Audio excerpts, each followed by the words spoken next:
Okay, so we started off applications of Gauss law और हमने कल Gauss law apply किया था for a spherical shell. So you had a charged spherical shell. Hollow sphere था जो charge था उसका electric field at a point outside on the surface and inside हमने find किया था. And then we also saw electric field due to infinitely long straight wire. So as you can see, the one in the green, this is infinitely long straight wire. ये एक wire है जो infinitely long है. It is charged, तो इस पे positive charges है. As you know, कि electric field due to positive charge is directed away. तो इसके दोनों side में, if you can see, it is going away. तो wire से दूर की तरफ जा रहा है electric field. अगर negative charge होगा तो towards आता. That is also true. Okay, that is equally true. Now हमारे पास एक पॉइंट P दिया था जहां पे हम लोगों को इलेक्ट्रिक फील्ड इंटेंसिटी निकालना है. तो व्हाट वी डिड वाज कि उस P पॉइंट का जो डिस्टेंस है R है ना, तो हमने क्या किया कि हमने वहां पे एक इमेजिनरी सरफेस कंसीडर कर लिया जिसको हम गॉसियन सरफेस या गॉसियन सिलेंडर बोलते हैं. ऐसा हमें क्यों करना पड़ता है? क्योंकि according to the Gauss law हमको पहले चार्ज को एनक्लोज करना पड़ेगा. जब तक चार्ज को आप एक इमेजिनरी सरफेस में एनक्लोज नहीं करते हो तब तक आप गॉस लॉ अप्लाई नहीं कर सकते. अब दूसरा प्रॉब्लम ये है कि ये जो वायर है ये इन्फिनिटली लॉन्ग है, इसका लेंथ बहुत ज्यादा है. Okay, so it is infinitely long wire. तो इन्फिनिटली लॉन्ग वायर होने की वजह से हम गॉसियन सरफेस को इन्फिनिटली लॉन्ग नहीं ले सकते. हमने एक गॉसियन सरफेस लिया है जिसका लेंथ स्मॉल l है. ओके, इतना अगर हमको पता है तो then what we do is, ये जो P पॉइंट है इसके सराउंडिंग में हमने एक एरिया ले लिया है ds, एरिया एलिमेंट. मतलब जैसे हमने स्फीयर के केस में पूरे गॉसियन स्फीयर को छोटे छोटे एरिया एलिमेंट्स ds में कंसीडर किया था, वैसे ही हम बोल सकते हैं कि ये जो सिलेंडर है, गॉसियन सिलेंडर है, it is also made up of small small elements ds, ds and ds. तो I am showing one ds over here. तो एज यू नो कि इस ds को अगर मैं परपेंडिकुलर ड्रॉ करता हूं तो that and electric field E का डायरेक्शन सेम होता है. सो E bar and ds bar is in the same direction. Correct. इतना अगर हमको पता है, राइट, तो हम गॉस लॉ कैसे अप्लाई किया था हमने? तो वी सेड कि total flux is integration over this closed surface E bar dot ds bar which is equal to charge enclosed by epsilon 0. तो integration E bar dot ds बार पहले solve कर लेंगे. तो इसको आप लिखोगे E ds cos थीटा, और theta यहाँ पे 0 है क्योंकि as you can see electric field और ds का डायरेक्शन सेम था, तो थीटा 0 है, cos 0 1 है. फिर आप लिखते हो इसको E ds. तो E जो है वो आप इंटीग्रेशन के बाहर निकाल सकते हो क्योंकि E कांस्टेंट है. E कांस्टेंट क्यों है? क्योंकि electric field at any point, electric field on any point on this cylinder, आप ये जो सिलेंडर ले रहे हो, गॉसियन सिलेंडर ले रहे हो, इस पे आप किसी भी पॉइंट पे एट एनी पॉइंट अगर आप इलेक्ट्रिक फील्ड देखोगे तो वो कांस्टेंट आएगा. So it is constant, right. तो इलेक्ट्रिक फील्ड कांस्टेंट है at any point on the Gaussian surface, इसलिए हमने E को बाहर निकाल लिया था और इंटीग्रेशन ds आ गया.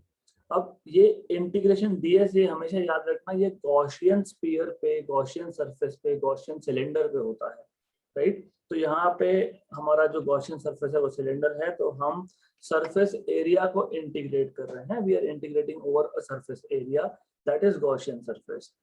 तो एक चीज by rule, left hand side में जो E bar dot ds bar होता है वो गॉसियन सरफेस से आता है, और राइट हैंड साइड में जो चार्ज एनक्लोज होता है वो कंडक्टर से आता है. ये पता होना चाहिए आपको. तो आपके पास अगर एक सिलेंडर है जिसका लेंथ L है, जिसका रेडियस R है, तो इसका सरफेस एरिया क्या आएगा? हॉलो सिलेंडर है ना, तो पहले तो आप सर्कमफरेंस लोगे 2 पाई r मल्टीप्लाई बाय लेंथ करोगे, तो ये आपको मिल जाएगा 2 पाई r L, राइट.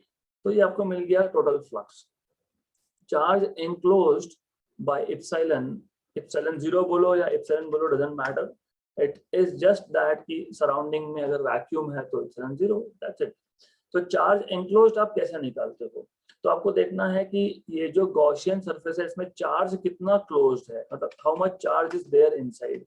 तो how do you find out charge enclosed? तो मैंने आपको बताया था कि to find out charge enclosed you need to know what is surface charge density. अगर आपको surface charge density, linear charge density, volume charge density पता है तो ही आप चार्ज एनक्लोज निकाल सकते हो। मैं आपको सिंपल एग्जांपल दे रहा हूँ। ये वायर है, इस वायर का लेंथ मान लो कैपिटल एल है, इस पूरे वायर पे चार्ज मान लेते हैं हम लोग क्यू है। तो 1 मीटर में कितना charge, that is charge per unit length. 1 metre में कितना charge, charge per unit length, that is lambda.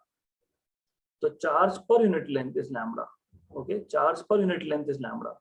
Lambda is not wavelength here, it is how much charge is there per metre. Okay, तो अगर 10 metre का wire है, total 20 coulomb charge है, तो 2 coulomb per metre ऐसा होता है वो। तो अब जब गॉसियन सिलेंडर मैंने लिया है जिसका लेंथ एल है, राइट, तो मैं अगर चार्ज पर मीटर को लेंथ ऑफ गॉसियन सिलेंडर से मल्टीप्लाई करता हूं, lambda is how much charge in 1 metre multiplied by this length, तो मुझे मिल जाएगा चार्ज एनक्लोज्ड। तो ये पता होना चाहिए कि charge enclosed is lambda L by epsilon 0। अब ये जो इक्वेशन नंबर 1 है, ये इक्वेशन नंबर 2 है और इक्वेशन नंबर 3 है, इन तीनों का यूज करके मैं इक्वेशन 2 और 3 को इक्वेशन नंबर 1 में सब्स्टिट्यूट करूंगा। तो what I will get is, so from 1, 2 and 3 what you will get is, इन दोनों को आप सिर्फ इक्वेट कर दो तो you will have E 2 pi RL equal to lambda L by epsilon 0। Cancel cancel, तो आपको मिल जाएगा E is equal to 1/2 pi epsilon 0 lambda by R। लेकिन हमको 1/4 पाई एप्सिलॉन 0 की वैल्यू पता होती है 9 × 10⁹, तो मैं मल्टीप्लाई डिवाइड बाय 2 करता हूँ। This is electric field eight a point outside a wire. Okay, so this is how we actually applied Gauss law here. So now what I'll do is I will step by step write it down and you have to follow these steps over again. So, and why do we do this kind of practice? हम लोग ऐसा यहाँ पे क्यों लिखते हैं? Not because we have a lot of time. It is because कि इस 2 आवर में जो फिजिक्स आप कर रहे हो, राइट, तो वापस से आपको टाइम स्पेंड ना करना पड़े, इसलिए हम लोग सब कुछ यहीं पे कर लेते हैं, so that you can focus on other subjects. So सबसे पहले you have to explain the situation. क्या है हमारे पास एक यूनिफॉर्मली चार्ज इनफिनाइट लेंथ का वायर है। So let us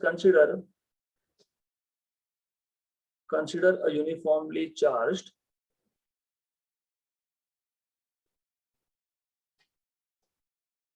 wire of infinite length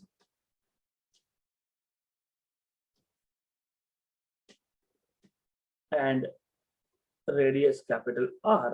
तो radius capital R ये वायर का रेडियस है, not of the Gaussian surface, having a constant linear charge density, having a constant linear charge density lambda. Okay, kept in a medium of permittivity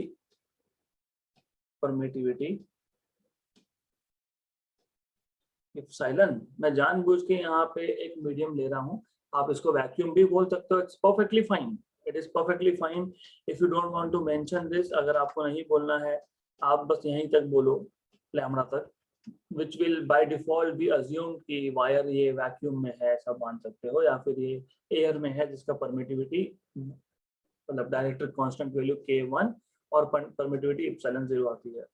So this is something that you should know. Okay, so you should know that permittivity is permittivity of free space into dielectric constant. This is something which you should be knowing. Okay, then हमारा task क्या था, हमें find करना था electric field at some point P, right, at a distance of small r from the axis. So to find the electric field intensity,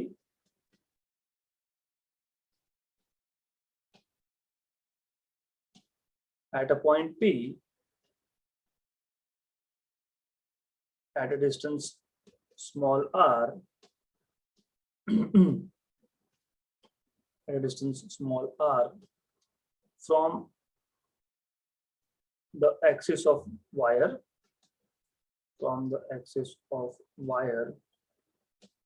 imagine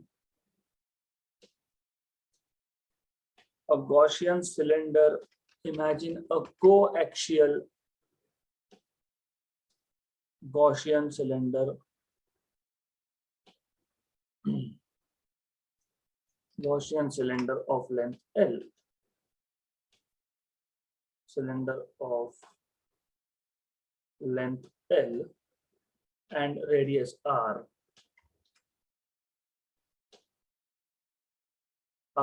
Sometimes students get confused. What is this Gaussian cylinder? कुछ नहीं, cylinder ही है. Gaussian क्यों बोल रहे हैं? क्योंकि Gauss नाम के साइंटिस्ट ने ये थ्योरी डेवलप किया था, तो उसके लिए उसको गॉसियन सिलेंडर बोलते हैं. That's it. It's nothing special. It is just a cylinder. Okay, right. So now एक बार आपने गॉसियन सिलेंडर इमेजिन कर लिया, अगला टास्क क्या था? हमारा नेक्स्ट टास्क था to basically consider a small area ds surrounding that point P, है ना. तो स्फीयर हो या ये हो या अगला जो टॉपिक होगा, वो अल्टीमेटली अप्रोच सेम ही है. चार्ज है, एक पॉइंट पे इलेक्ट्रिक फील्ड लेना है, जो शेप होगा चार्ज का वैसा ही एक गॉसियन सरफेस ड्रॉ करना है, उस पॉइंट के सराउंडिंग में एरिया लेना है, फिर वहां पे इलेक्ट्रिक फील्ड और ds का डायरेक्शन की बात करनी है. तो steps are same. So let's say, so consider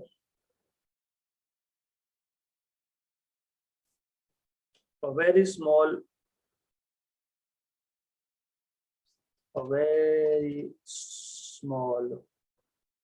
area ds around point P. Okay, so as you know, by symmetry, what do we know is that E is constant at any point on Gaussian cylinder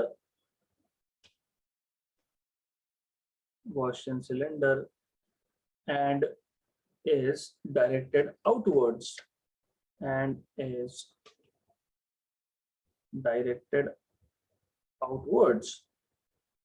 away है, मतलब basically वो, right. इतना आपने बता दिया तो आप बोल सकते हो therefore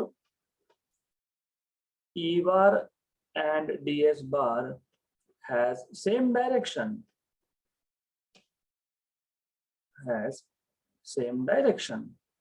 and that means theta is 0, and therefore you know that cos theta will be cos of 0 will be equal to 1, right?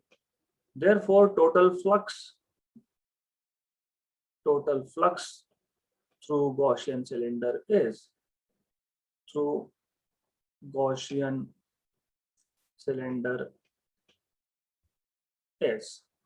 phi equal to integration E bar dot ds bar, which is equal to integration E ds cos theta, which is equal to E ds cos of 0 is 1, which is equal to E integration ds, and you know integration over closed surface in this case is 2 pi r l.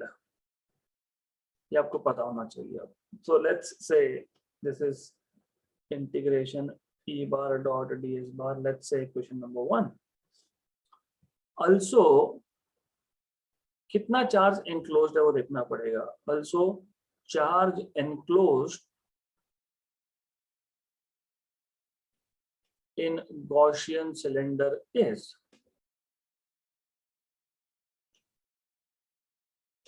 मैंने आपको बताया कि charge enclosed मतलब lambda into length, where lambda is charge per unit length into length of Gaussian cylinder.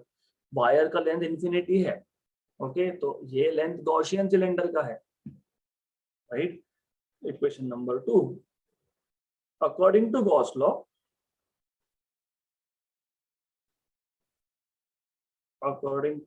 law, what you have is, you have integration E bar dot ds bar, which is equal to charge enclosed upon epsilon 0, right? Equation number 3. Therefore, from equation number 1, 2, and 3, you will have, in this case, अभी मैंने epsilon 0 लिखा है, that is okay. If you want to write down like this, is also okay. So it depends. मैं normally क्या है कि मैं थोड़ा सा जनरल फॉर्म बताता हूँ, क्योंकि अगर एग्जाम में ऐसा कुछ आ गया, उन्होंने बोला है कि let us say this straight wire is kept in some medium, पानी में तो नहीं रखने वाले definitely, but they can keep this wire in some other medium, तो वहां पे ये डाइलेक्ट्रिक कांस्टेंट लिखना जरूरी हो जाता है. तो that is why normally I give this kind of general form.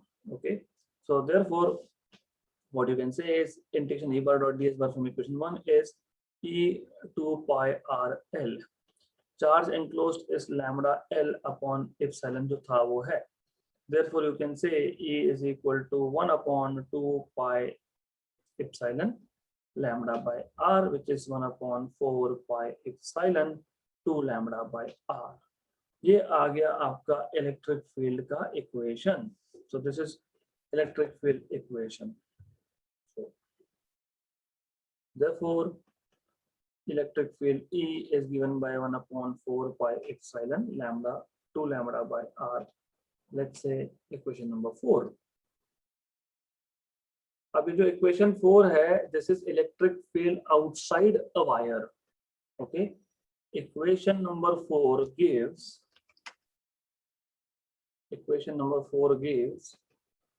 electric field at a point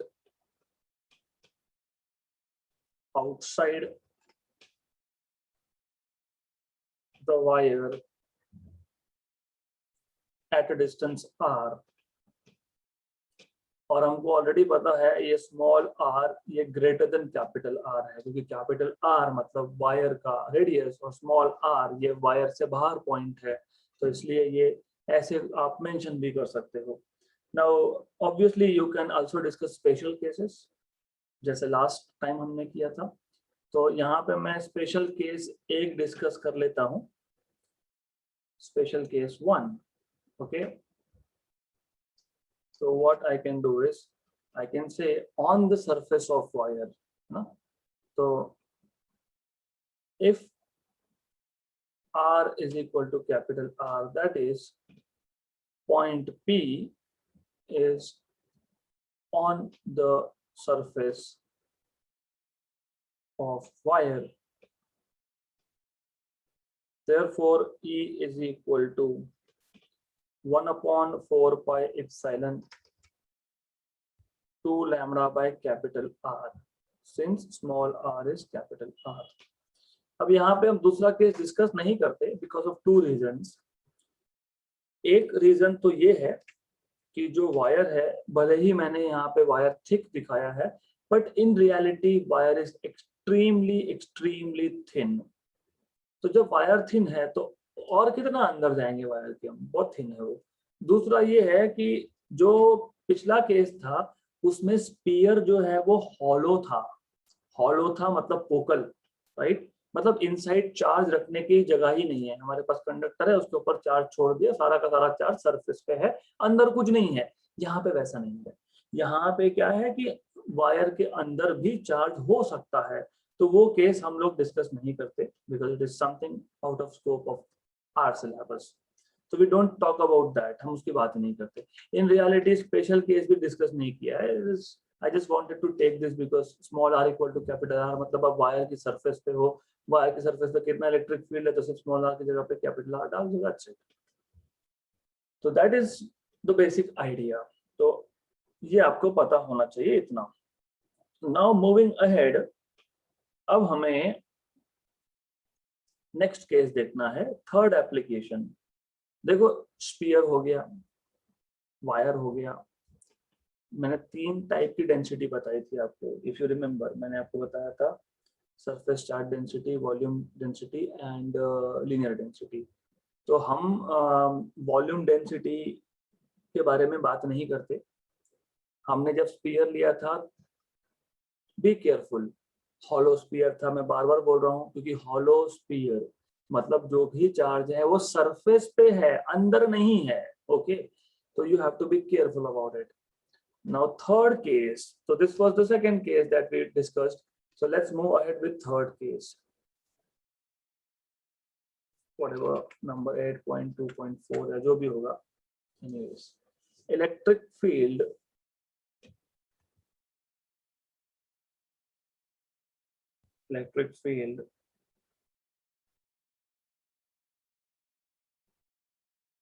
due to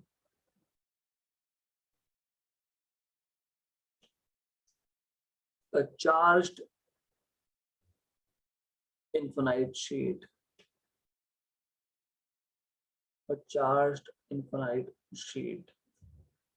okay, so now the situation is हमारे पास एक charged infinite sheet है. So let me take that sheet first of all. इस पे JEE NEET में बहुत बार questions आए हैं और I will discuss that also. बहुत सिंपल सा क्वेश्चन है।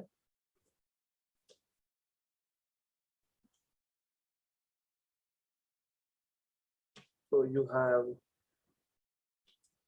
लाइक दिस, इस पे let's put some positive charge.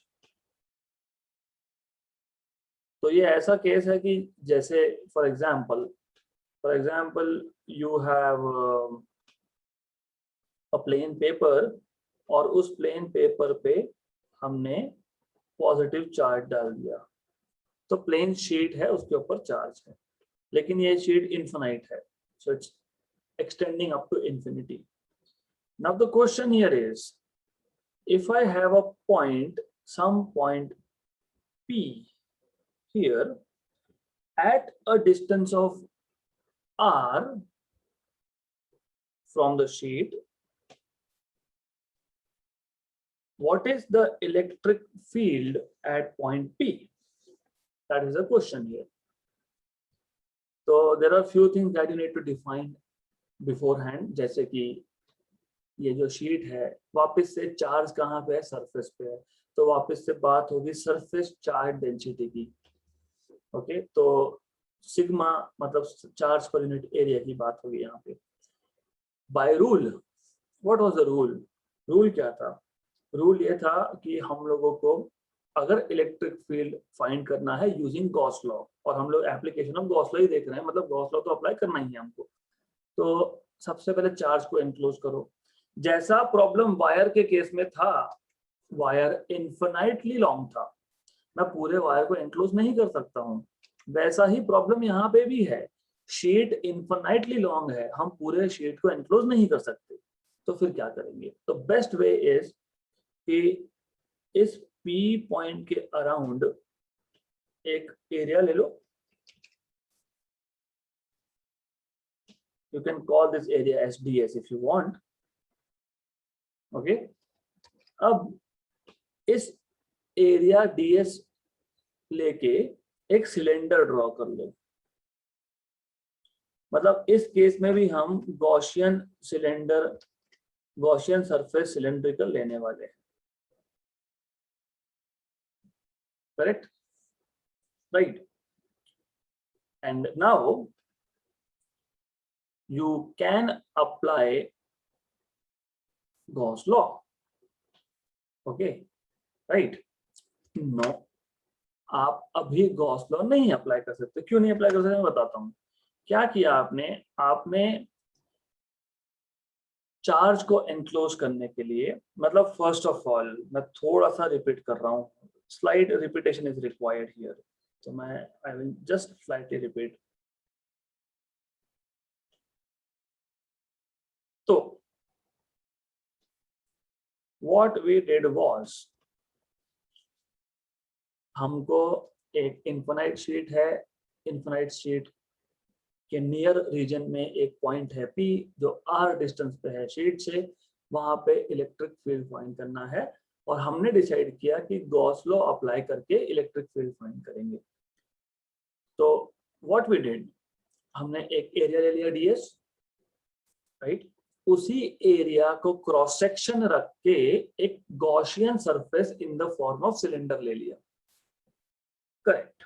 अब इससे क्या हुआ, इससे ये हुआ कि एक साइड से तो चार्ज एनक्लोज हो गया, हुआ ना, चार्ज एक साइड से, इस साइड से तो चार्ज एनक्लोज हो गया, लेकिन दूसरा साइड, प्लेन पेपर के दो साइड होते हैं ना, I have a plain paper, it has got two sides, so look at this, एक साइड में तो मैंने क्लोज कर दिया क्योंकि मैंने एक साइड पे गॉसियन सिलेंडर ड्रॉ किया है, दूसरा साइड कहाँ गया, दूसरा साइड से एनक्लोज नहीं हुआ है। तो आपको ये याद रखना है कि यहाँ पे जो फ्लक्स है, इसलिए मैं हमेशा बोलता हूँ कि सबसे पहले इलेक्ट्रिक फील्ड का डायरेक्शन बताना बहुत जरूरी होता है। So electric field goes away, तो इलेक्ट्रिक फील्ड यहाँ से भी अवे जाएगा और अपोजिट साइड से भी अवे रहेगा। तो electric field goes away from all sides, from both sides, तो यहाँ से भी और अपोजिट साइड से भी, राइट। तो इलेक्ट्रिक फील्ड लाइंस जो है they are going away from both sides, तो चार्ज को भी तो एनक्लोज बोथ साइड से करना पड़ेगा। मतलब मुझे ये करना पड़ेगा that I will have to take another point P dash on the other side which is again at a distance of R, मतलब उसका जो डिस्टेंस है वो सेम है, the distance of that point, just a minute, the distance of that point P dash is also R on the other side, good, right। फिर आप क्या करोगे, फिर आप सेकेंड साइड से भी गॉसियन सरफेस ड्रॉ कर लोगे, तो you are also extending this Gaussian surface on the other side. तो दोनों साइड से चार्ज को एनक्लोज करना है हमको, you can not just enclose charge from one side. एक मिनट, यस, हियर वी गो।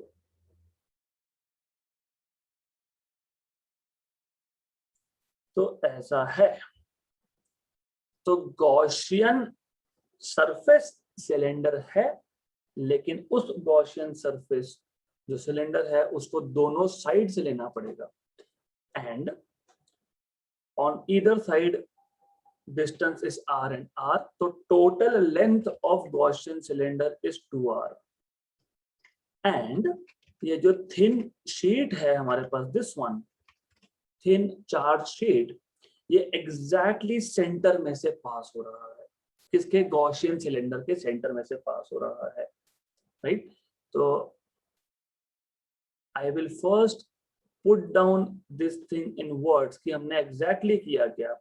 मैं वापस एक क्विक रिपीटेशन देता हूँ। Thin plane sheet charge sheet है, इलेक्ट्रिक फील्ड निकालना है एट अ पॉइंट नियर, लेकिन थिन चार्ज शीट का प्रॉब्लम क्या है कि अगर आपको एक साइड पे इलेक्ट्रिक फील्ड फाइंड करना है, लेकिन इलेक्ट्रिक फील्ड लाइंस तो अवे जाएंगे दोनों साइड से, वाई दोनों साइड से, बिकॉज पॉजिटिव है, तो दोनों साइड से इलेक्ट्रिक फील्ड लाइंस अवे जाएंगे, यहाँ से भी अवे जाएगा, ऑन द अदर साइड भी अवे जाएगा। मुझे एक साइड पे निकालना है, तो मैंने एक साइड पे Gaussian surface in the form of cylinder ले लिया, लेकिन दूसरे साइड से तो ओपन रह गया ना, तो दूसरे साइड से भी हमको सिलेंडर लेना पड़ेगा। हम ऐसा बोलते हैं कि दो सिलेंडर क्यों लें, फिर हम एक ही सिलेंडर ले लेंगे, सिर्फ उसका लेंथ बढ़ा लेंगे, और ऐसा रखेंगे कि उस गॉसियन सिलेंडर के बिल्कुल सेंटर में से ये जो थिन चार्ज इन्फिनाइट शीट है उस बिल्कुल सेंटर में से पास हो रहा है, okay.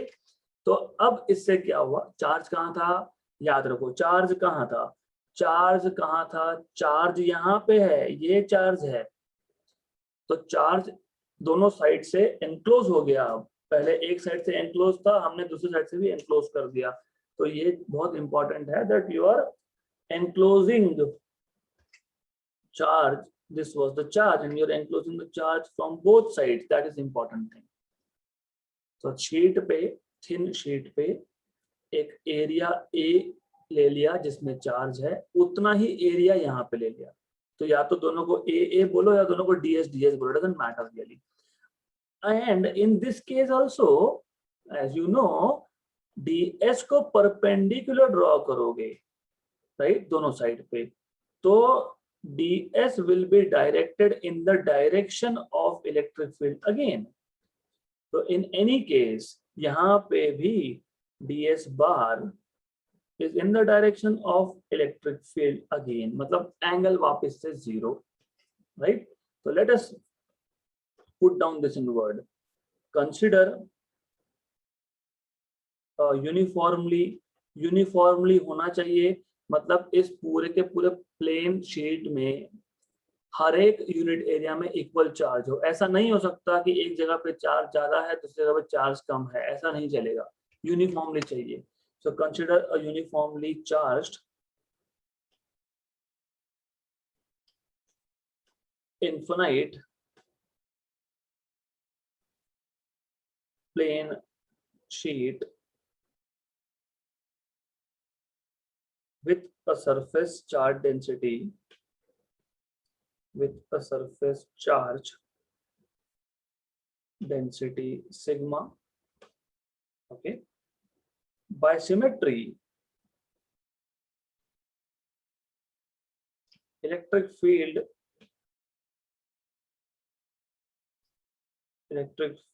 is perpendicular to the plane, perpendicular to the plane sheet and directed outwards. And directed outwards, as I told you, it is going outwards and directed outwards.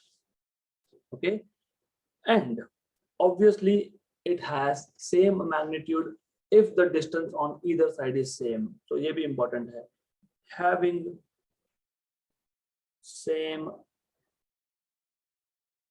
magnitude at a given distance, at a given distance on either side, on either side, correct? तो दोनों side पे same distance पे same field होगा, that is what I am saying. अब हमने exactly वही follow करना है, सिस्टम डिफाइन कर दिया, फिर क्या किया था, एक पॉइंट लिया था, कौन सा पॉइंट, पी पॉइंट, कितना डिस्टेंस, आर डिस्टेंस पे। तो let P be the point at a distance R from the plane sheet, from the plane sheet, and E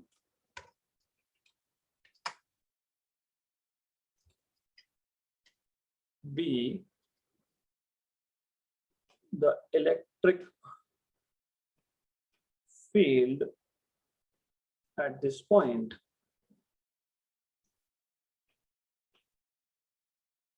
okay, तो P पॉइंट पे E इलेक्ट्रिक फील्ड लिया है। अब हमको electric field का फॉर्मूला बनाना है, तो क्या करेंगे, वापस से गॉसियन सरफेस लेंगे to find the electric field, to find the electric field at this point due to charged infinite plane sheet, charged infinite plane sheet, we take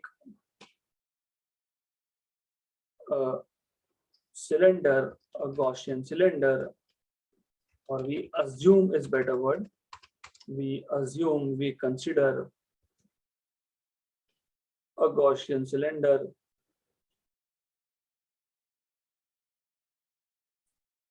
of cross-sectional area, of cross-sectional area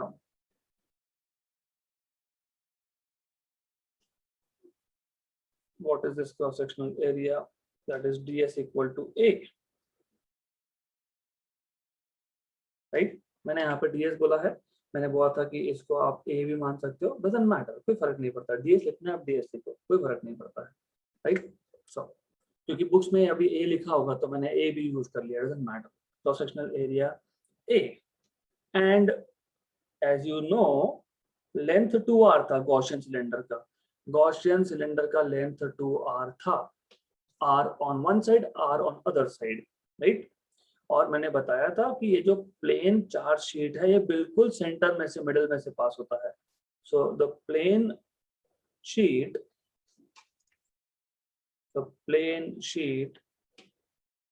passes through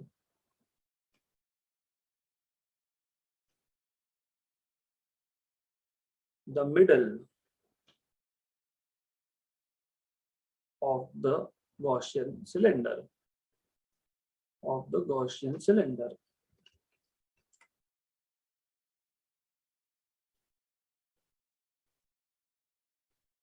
right, good.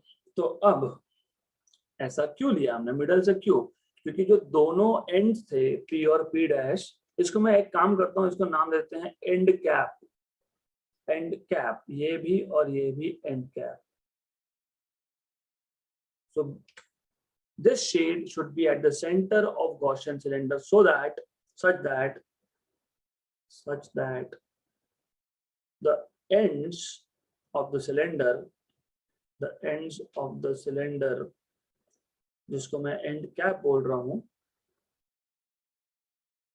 And cap एक P पे था, एक P dash पे था, and cap P and P dash are at equal distances,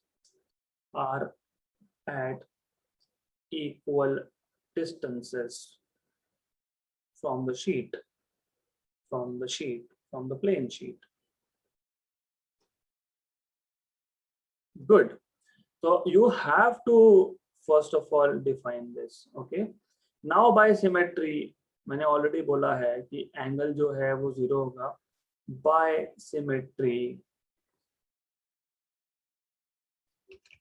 symmetry, you have E and ds in the same direction.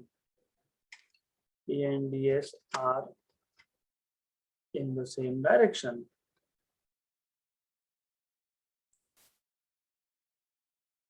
Therefore, theta is 0. Therefore, cos theta is cos 0, that is 1. Therefore, total flux,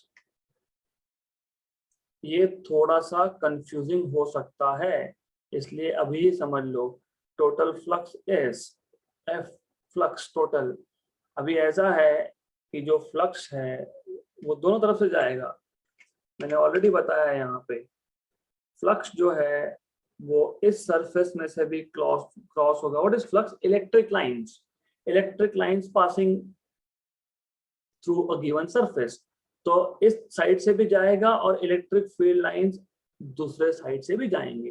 तो total flux, और देखो क्या है, यहाँ पे ऐसा flux ले नहीं सकते। क्यों ले सकते? क्योंकि इलेक्ट्रिक फील्ड का डायरेक्शन है क्या? ये नहीं है। तो फ्लक्स कब लेते हो? फ्लक्स इलेक्ट्रिक फील्ड का डायरेक्शन देखो। जैसे वायर के केस में हमने यहाँ से फ्लक्स नहीं लिया था। We did not take flux through the end caps. Cylinder के एंड से हमने फ्लक्स नहीं लिया था, हमने फ्लक्स लिया था लाइक दिस, क्योंकि इस केस में इलेक्ट्रिक फील्ड का डायरेक्शन ही वैसा है, राइट। तो फ्लक्स कहाँ से पास हो रहा है वो आपको तब समझेगा जब आपको इलेक्ट्रिक फील्ड का डायरेक्शन पता होगा। तो फ्लक्स यहाँ से, इस एंड से और इस एंड से पास होगा, यहाँ से फ्लक्स पास नहीं होगा।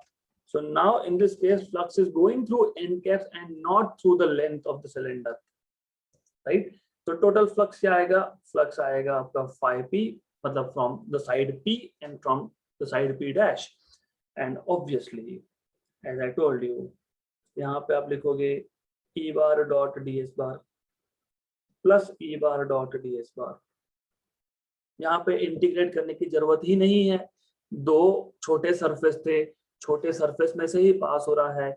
हमने इंटीग्रेट कब करते हैं हम लोग? जब हमारे पास सिलेंडर है और हमने यहाँ पे डीएस लेके रखा है, लेकिन इलेक्ट्रिक फील्ड इस डीएस से भी, यहाँ से भी, यहाँ से भी, यहाँ से भी, हर जगह से पास हो रहा है, करेक्ट। जब एक स्फीयर था, स्फीयर पे डीएस लिया था, इलेक्ट्रिक फील्ड पास हो रहा है, हमने बोला ये इस डीएस से फ्लक्स कितना, ई बार डॉट डीएस बार। ऐसा डीएस तो यहाँ पे भी है, यहाँ पे भी है, यहाँ पे भी है, तो टोटल फ्लक्स आप इंटीग्रेट करते हो, ई बार डॉट डीएस बार लिखते हो। लेकिन इन द गिवन प्रॉब्लम हमारे पास गॉसियन सिलेंडर ऐसा है, ये डीएस है और ये डीएस है। जब इलेक्ट्रिक फील्ड पास ही इसमें से हो रहा है, तो मैं ई बार डॉट डीएस बार इस साइड का और ई बार डॉट डीएस बार इस साइड का इतना लिखूंगा ना, मैं इंटीग्रेट करूंगा ही क्यों, क्योंकि बाकी जगह से तो फ्लक्स पास ही नहीं हो रहा है। तो you have to pay attention to this also. तो that is why I keep on saying कि mathematics plays a important role, very important role in understanding physics. So anyways doesn't matter. तो जितना flux right side से उतना flux left side से, तो ये आ जाएगा 2 times of E bar dot DS bar. And as you know that flux phi is 2 EDS cos theta. By definition, E bar dot ds bar is EDS cos theta. So flux equal to 2 EDS, equation number 1. Now, अभी इसको equation 1 बोलो या फिर आप बोल सकते हो flux equal to 2EA. Since I told you that ds is A, एक ही बात है। इक्वेशन नंबर 1, तो टोटल फ्लक्स मिल गया। अब चार्ज एनक्लोज्ड निकालो, right. Now charge enclosed is equal to, by definition you know charge is sigma by, मतलब sorry, sigma is charge by A. Surface charge density is charge by A. तो charge is sigma into A, तो charge enclosed is sigma into A. और मैं ए क्यों ले रहा हूं, simple reason, अगर आपके पास ये सरफेस ए है तो ये भी तो ए ही होगा ना, क्योंकि जो रेड पैच दिखाया है मैंने, रेड सर्कल दिखाया है, वो गॉसियन सिलेंडर की साइज का ही तो है। तो इसलिए the idea is this is also a in area, इसका भी एरिया ए ही है, राइट। तो इसलिए मैंने यहाँ पे क्या लिखा, sigma into A. How much charge per unit area, क्योंकि सिग्मा क्या देता है, coulomb per metre square, into कितने मीटर का एरिया, तो कितना मिल गया आपको, कूलम। तो charge enclosed is that, just sigma into A, equation number 2। But according to Gauss law, according to Gauss law, you have total flux phi, which is integration E bar dot ds bar equal to charge enclosed by epsilon, right? What is total flux phi? इसको equation number 3 बोल देते हैं। So from 1, 2 and 3, therefore from 1, 2 and 3 you already know. What is total flux phi? 2EA। तो left hand side में इसकी जगह पे या फिर इसकी जगह पे हम लिखेंगे 2EA equal to charge enclosed. What is charge enclosed? Sigma A upon epsilon. A cancel, तो E is equal to sigma by 2 epsilon. ये आ गया आपका electric field intensity at a point one side मतलब P पॉइंट पे, क्योंकि हम कहाँ निकाल रहे थे, क्वेश्चन पे ध्यान रखना। To find electric field due to charge infinite plane sheet at a point P, let P be a point, इस पॉइंट पे निकाल रहे थे हम लोग। हमने मेंशन किया है कि P पॉइंट पे इलेक्ट्रिक फील्ड फाइंड करना है, P पॉइंट पे। तो ऐसा है कि इस P पॉइंट पे इलेक्ट्रिक फील्ड कितना आया, सिग्मा बाय 2 एप्सिलॉन। तो इस P डैश पे कितना आएगा, सिग्मा बाय 2 एप्सिलॉन। तो टोटल कितना होगा, सिग्मा बाय एप्सिलॉन, है ना। तो हम शीट के एक साइड पे इलेक्ट्रिक फील्ड फाइंड कर रहे हैं, एक साइड पे कितना मिला, sigma by 2 epsilon. Therefore equation 4 gives electric field at point P on one side, मैं लिख देता हूँ, लिखना नहीं चाहिए but I'll write down, on one side of charged plane sheet, charged plane sheet. So that's all you need to know. आपको ये पता होना चाहिए. This is how you can find out electric field. Okay, so now एक question आता है JEE NEET में जो आप ओरली कर सकते हो, है ना. मैं आपको एक एग्जाम्पल दूंगा उसका, बाकी के एग्जाम्पल आपको खुद को करने हैं. ओके, तो ऐसा है, हमारे पास एक प्लेन चार्ज शीट है.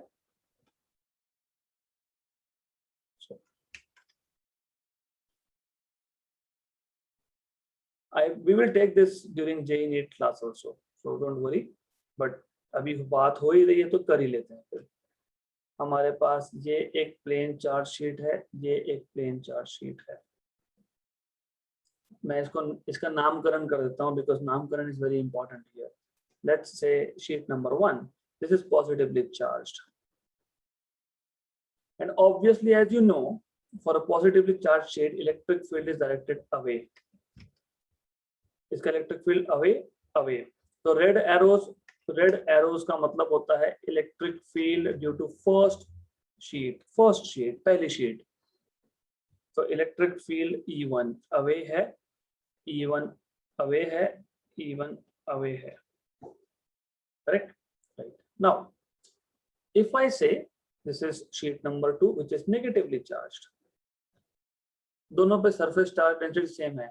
यहाँ पे माइनस सिग्मा है सरफेस चार्ज डेंसिटी, यहाँ पे प्लस सिग्मा है सरफेस चार्ज डेंसिटी. मतलब यूनिट एरिया में, दोनों ही केसेस में यूनिट एरिया में चार्ज सेम है, सिर्फ एक में पॉजिटिव है, एक में नेगेटिव है.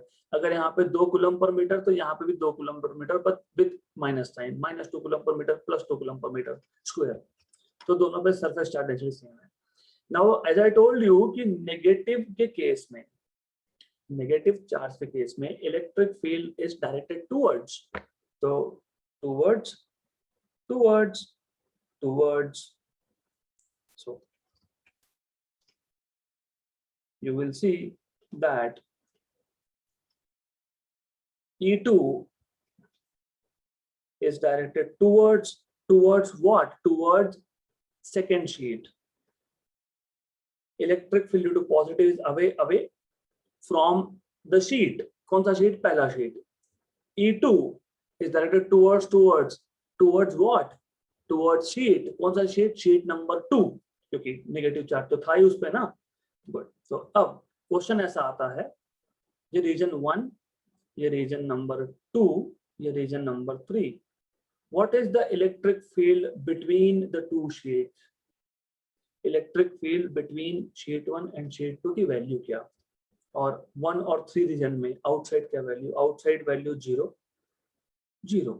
यहाँ पे सिग्मा बाय इप्सिलॉन. क्यों ऐसा? इसके लिए क्योंकि E1 अभी हमने देखा, what is electric field due to positive charge? Sigma by 2 epsilon. What is electric field due to negative charge? Sigma by 2 epsilon. Definitely मैं नेगेटिव साइन नहीं ले रहा हूं यहाँ पे, क्योंकि देखो इलेक्ट्रिक फील्ड E2 है या E1 है, दोनों का डायरेक्शन सेम है. डायरेक्शन सेम मतलब इलेक्ट्रिक फील्ड के वेक्टर्स एड अप हो जाएंगे. इलेक्ट्रिक फील्ड के वेक्टर्स ऐड होंगे. कहाँ ऐड होंगे? उन दो प्लेट्स के बीच में. तो टोटल इलेक्ट्रिक फील्ड क्या आएगा? E1 प्लस E2 आएगा. तो वो क्या आएगा आपके पास? It will be sigma by 2 epsilon plus sigma by 2 epsilon, मतलब सिग्मा बाय एप्सिलॉन. है कि सिग्मा बाय एप्सिलॉन? यस. और आउटसाइड अगर आप देख रहे हो तो E1 और E2 का डायरेक्शन अपोजिट है, यहाँ पे भी और यहाँ पे भी. तो electric field in region 1 and region 3 outside is 0 because electric field due to positive charge plate and due to negative charge plate cancels out each other, right? तो ये important है क्योंकि कैपेसिटर में यही होता है. Basically capacitor is the same concept. You have 2 plates, 1 positive charge, 1 negative charge, right? तो in any case मैं ये JEE नीट में ये एग्जांपल कवर करवाता ही हूँ. just पढ़ रहे थे तो ध्यान में आ गया, तो I thought better is to take it here. So what is electric field at a point just outside a single positive charge plate, just at a distance of r, sigma by 2 epsilon, sigma by 2 epsilon. Okay, so that's it for today, and we'll continue with more in the next session.